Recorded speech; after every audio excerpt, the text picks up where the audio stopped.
Buenas tardes, muchas gracias por esta invitación. Siempre es interesante poder encontrar sectores, grupos, docentes que estén ávidos de poder dar esta discusión que se nos vino encima y que hace rato que nos están pisando y pisoteando y ninguneando.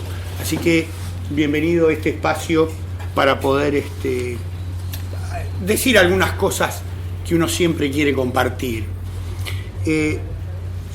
Yo a veces me voy muy para atrás, y ahora me fui muy para atrás. Me fui a 1492 y al documento fundacional de la pedagogía latinoamericana, podríamos pensarlo así, que es el famoso documento de requerimiento de obediencia de José López Palacios Rubio, leído en 1492, y como decía Galeano, se los leía de noche y sin la presencia de los nativos. ¿Qué era ese requerimiento de obediencia? Y era: o hacen lo que nosotros decimos, o vamos a ir por todos ustedes, por sus bienes, por sus familias y por cada uno de los pedazos que queden de ustedes. Y no nos van a poder culpar absolutamente de ningún mal, ni a nosotros, o sea, a los recién llegados, ni a sus majestades, ni a Dios. Queda claro que ahí, si uno toma este documento como documento fundacional de la pedagogía latinoamericana, no estamos ahora tan lejos. Yo podría decir que en ese momento es el momento del inicio del etnocentrismo, ¿sí? La raza aparece como categoría y a partir de esa categoría la división del trabajo. Si nos vamos a los años 90, un interesante documento del Banco Mundial también habla de la división del trabajo por los continentes, de acuerdo a los grados de creatividad, de innovación y de desarrollo tecnológico. Así que volvieron a trabajar de alguna manera con el concepto de raza puesto en otro lugar. Esta clasificación que llega hasta nuestros días. A partir de ahí, hay otro documento fundacional a nivel mundial, como fue el requerimiento de obediencia, que es el famoso documento de educación para todos, firmado en Jomtien, en la cumbre de Jomtien, Tailandia, en 1990. Si uno recorre el documento de educación para todos, del cual es firmante Argentina, nos vamos a enterar o vamos a ver que la palabra pública no aparece, pero todos los países de Occidente son firmantes del documento fundacional de la Reforma, Educación para Todos. Y a partir de la Reforma podemos pensar otra vez en algo que habíamos creído resuelto en el siglo XX y que fue la discusión en el siglo XIX, educación o instrucción, pedagogía social o pedagogía instrumental, pública o privada. No tenemos tiempo para charlar sobre los conceptos de público, estatal y privado, pero en una apretada síntesis me gustaría decir que en los últimos tiempos lo estatal se asocia a lo privado y lo público se asocia a lo íntimo. Creo que el maridaje va un poco por ahí. Lo íntimo tal vez tenga que ver incluso hasta con esta reunión. Determinadas ansiedades por determinados temas que nos van juntando y vamos de alguna manera armando una voz pública. Digo, como las voces de la intimidad del dolor de las madres de Plaza de Mayo o de las abuelas, que terminaron siendo una voz pública que rompió el discurso público oficial, o las voces de nuestros pueblos originarios que empiezan a cuestionar otra vez los conceptos de territorialidad, por ejemplo, o al propio concepto de cultura, Estas cuestiones son interesantes porque las vamos volviendo a ver y ahora se empiezan a expandir con otra fuerza, sobre todo en este momento el tema de los pueblos originarios. Así que lo íntimo se asocia con lo público dentro de la esfera discursiva para romper de alguna manera el discurso público oficial. Y esto es lo que deberíamos tratar de ver si logramos cuando hablamos de política educativa. Porque armaron un lindo complejo de política educativa, muy sencillo. Calidad en educación, los docentes en las aulas, escandaloso es el régimen de licencia que tienen los docentes, obsceno es el estatuto. Fíjense cómo trabajan. Dicen, no, si tienen 3 meses de licencia y siguen con lo mismo. Si van trabajando, van creando una especie de campo semántico al cual acuden de manera permanente y vienen acudiendo desde los 90. Este es el punto. Y lo reflotan permanentemente y llega a toda la población. Después de Jontien, después de la cumbre y del documento Educación para Todos, aparece enseguida un documento de la CEPAL y la UNESCO, la famosa UNESCO, que muchos todavía ponen en duda, pero la UNESCO es progre, tiene un discurso. La UNESCO es un organismo de mediados del siglo pasado, y ya que tratan al sistema y a los docentes de obsoleto y a la escuela de obsoleta, habría que pensar cómo el mismo organismo de mediados del siglo pasado puede estar pensando políticas para lo que ellos llaman las habilidades del siglo XX, o lo que los conocimientos del siglo XX. Incluso pensándolo, ahora vamos a volver sobre esto, si me quedan 7 horas más para hablar,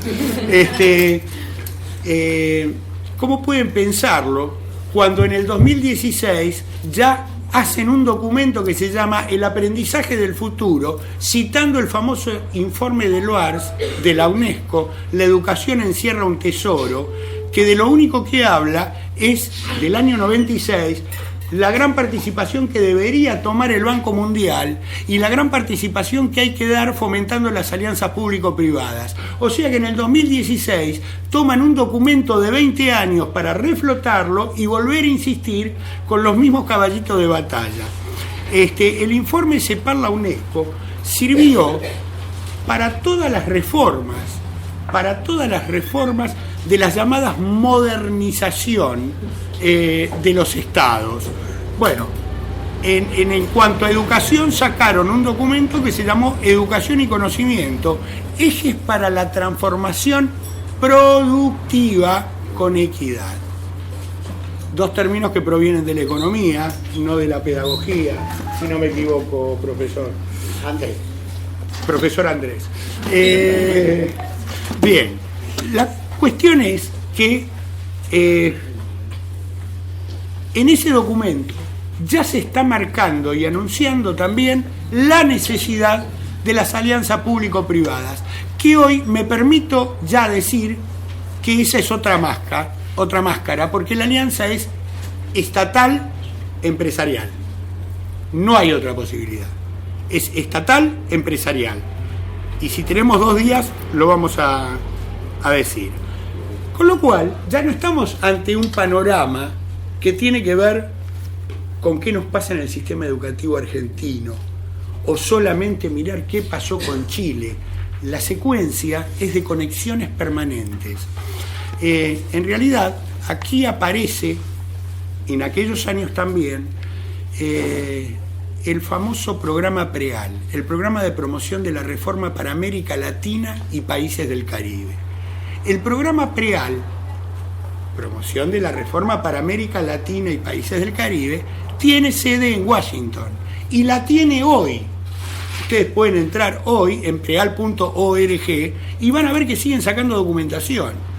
Aquí en Argentina, en los años 90, circuló por las escuelas una especie de encuesta que arriba en chiquitito decía Preal/CINDE. ¿Qué era el CINDE? CINDE. /CINDE. El CINDE es el Centro de Investigaciones de Desarrollo Económico de Chile. Entonces uno se preguntaba, a ver, ¿qué relación hay entre el preal de Washington, que estaba presidido por John Petty, Estados Unidos, y José Octavio Bordón, Argentina? José Octavio Bordón no fue casual que cuando asume Néstor Kirchner, los yanquis le dijeran: tu embajador es es Bordón, para darle continuidad en el programa preal, que era la verdadera investigación para llegar a Latinoamérica. Entonces, mirando un poco, uno veía que todas esas encuestas del preal iban a parar al CINDE de Chile. El CINDE de Chile se las daba ya con opinión a la Universidad Católica de Chile, que fue el faro latinoamericano de recaudación de información. Esa información iba al preal. Bueno, del preal ya se imaginarán, va a la UNESCO, va al Banco Mundial, y el preal las devolvía después en recomendaciones. O sea, estas son las políticas a seguir. Era uno de los primeros circuitos de información para profundizar justamente la reforma. Se decreta la obsolescencia educativa. Vieron que el término está muy de moda. En realidad, algunos lo deben saber, la primera vez que en el mundo empresarial se decreta la obsolescencia de productos fue en una reunión que tuvieron en 1924 Osram y Philips. Los tipos se reunieron a decir: loco, duran mucho las bombitas de luz, tienen que durar menos. Ahí es cuando aparece el concepto de obsolescencia en los productos industriales, bueno, comerciales, en todos los productos. Por lo tanto, ya tu televisor General Motors, que duraba 20 años, tenía que durar 5, pero te doy el color, disfrútalo. Pero lo tenés que cambiar antes de los 5 años, antes de los 3. En fin, ese concepto de obsolescencia posteriormente fue llevado, lo encontraron perfecto. ¿Por qué lo encontraron? Ahí es donde aparece la otra beta, el mundo empresarial, el mundo corporativo, empezando a diseñar marcos políticos primero. Pues si yo digo hoy lo están diseñando ellos, el marco educativo. Ellos son el sistema. No es que tienen gerentes, son el sistema. Si tenemos tiempo después doy 2 o 3 datos de nombres propios, ¿no? Se decreta la obsolescencia educativa, con lo cual no es raro pensar que el conocimiento pasó a ser mercancía. Por lo tanto, tienen que empezar, como en toda mercancía, los procesos de estandarización educativa. Ahí nace el concepto de estandarización. ¿Por qué? Porque todo producto debe ser estandarizado para el mercado. Y ahí nacen lo que se llama la endoeducación. Hay 2 conceptos ahora que se están manejando: exoeducación y endoeducación. La exoeducación es directamente sustituir de a poquito las escuelas públicas por escuelas privadas. La endoeducación es cuando aparecen elementos que aparecen primero como periféricos y que después se insertan en el sistema. Las industrias de consultoría, la prestación de servicios educativos, la industria de evaluaciones estandarizadas, ya están en el sistema. Este punto es importante porque en función de esto, el Banco Mundial establece su estrategia 2020. ¿Qué dice el Banco Mundial? Textual, La expansión y la mejora de la educación, son la clave para adaptarse al cambio y enfrentar esos desafíos. nunca exponen cuáles son los desafíos, ni tampoco dicen cuáles son los cambios. En términos sencillos, dice el Banco Mundial, las inversiones en educación de calidad conducen a un crecimiento económico y un desarrollo de manera más rápida y sostenible. ¿Para quién? Los tres pilares de nuestra estrategia, y estos son los tres pilares de la estrategia de educación del Banco Mundial, son invertir temprano, invertir con inteligencia e invertir para todos. ¿Qué todos? ¿Quiénes son todos? ¿Qué es invertir con inteligencia e invertir temprano? ¿Será por eso que el presidente Macri apenas asumió en 2015 y fue a Davos, la primera reunión que la tuvo con SUNY Barclay, el mayor proveedor de educación privada de bajo coste del mundo, con una ganancia mundial de 500 millones de dólares? Eso debe ser invertir temprano. Y aquí empieza... ¿5? Bueno, buenas tardes. Gracias por todo. Aquí empiezan a aparecer una secuencia de multinacionales desorbitante. Pero vamos a poner un par de ejemplos nada más. Pearson's PLC, multinacional británica, prestadora de servicios educativos y editora de libros en todo el mundo. Los libros de inglés que se usan en las escuelas son de Pearson PLC, algunos libros de biología, de ciencias. Bien. Es dueña del Financial Times Group. Pearson PLC. Dueña del Financial Times Group y de Penguin Books.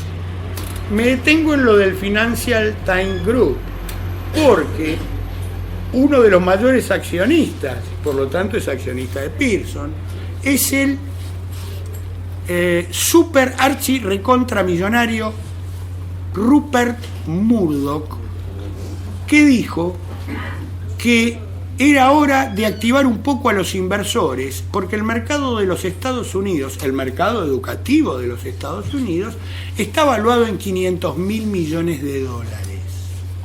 O sea, tienen todo para empezar a quedarse con todo, el requerimiento de obediencia. Y al mismo tiempo agrega que el mercado mundial de educación vale 1.3 billones, una suma imposible de tener en la cabeza, billones de dólares. O sea, se establecen las reglas del juego. El Banco Mundial establece la estrategia 2020, invertir temprano, y acá empieza la gran carrera. Pearson se inclina por la privatización de la educación, los mercados digitales y los mercados educativos en países emergentes. Y promocionó la Learning Metrics Task Force en 2012, grupo de trabajo de métricas de aprendizaje. ¿Dónde fue probada en Latinoamérica la Metric Task Force? Es decir, el grupo de trabajo de métricas de aprendizaje, los aprendizajes medibles, en la ciudad de Buenos Aires, en un convenio que hizo con el Ministerio del ahora ministro, que ahora va a ser candidato a senador, Bullrich. Hizo un convenio y ahí estuvieron trabajando, armando el grupo de trabajo para aprendizajes medibles, de donde surgen después las pruebas a aprender. Todo eso se paga fortuna, no es que vienen gratis, no son filántropos los tipos, todo eso vale millones de pesos o dólares. Bueno, voy a ir... Barclay, para llegar hasta acá.